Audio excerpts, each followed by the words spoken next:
एक धोबी गधे को अपने साथ लेकर के जाता है। धोबी घाट पर जाकर के कपड़े धोता है और उस गधे को एक रस्सी से हर रोज पेड़ से बांध देता है। लेकिन आज वो धोबी अपने घर से रस्सी लाना भूल गया।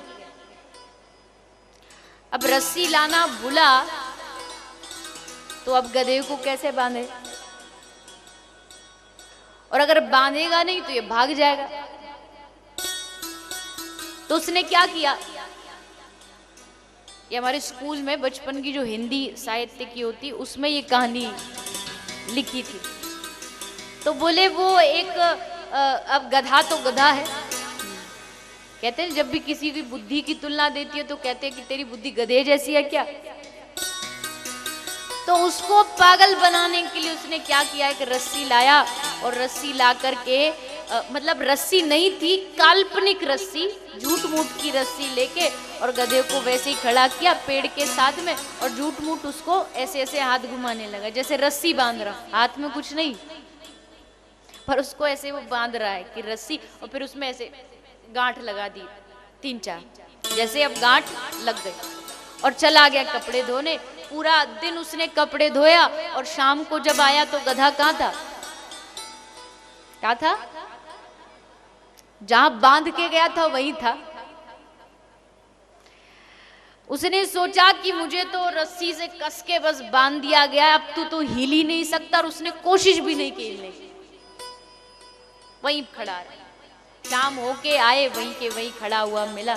यही हालत हम सब की है, बस हमेशा चिल्लाते रहते माया ने बंधन में बांध रखा है, माया ने पकड़ रखा है। कुछ बंधन वंधन नहीं, सब काल्पनिक बंधन है जो हमने खुद ने बनाए हुए, सोचे हुए कि हम बंधे हैं। अरे एक कदम बढ़ा के देखो तो सही, सारे बंधन टूट जाएंगे। एक कदम कथा की ओर बढ़ा के तो देखो, भगवान सारे बंधन तोड़ देंगे। हम तो सोचे बैठे हैं। कथा में भी किसी से कहो ना कि चल भैया कथा हो रही है आपके मलाड में, चलो कथा सुन के आओ, तो कहता अरे काय की कथा, हमको तो मरने तक की फुर्सत नहीं है।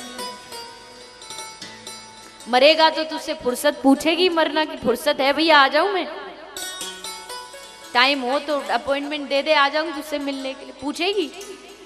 मरने की फुर्सत नहीं, कथा कहां से सुने। कुछ लोगों को तो पता नहीं कथा से एलर्जी होती है, कहते ना हमको इस मसाले से एलर्जी है, कोई कहता हमको धूल से, कईयों को कथाओं से ही एलर्जी होती है। वो ना तो खुद जाते और जो जाते उनको देख करके भी पता नहीं क्यों बैठे बैठे वह जलते रहते हैं। जाते हैं बस, कुछ देखो कुछ सीखते तो है नहीं।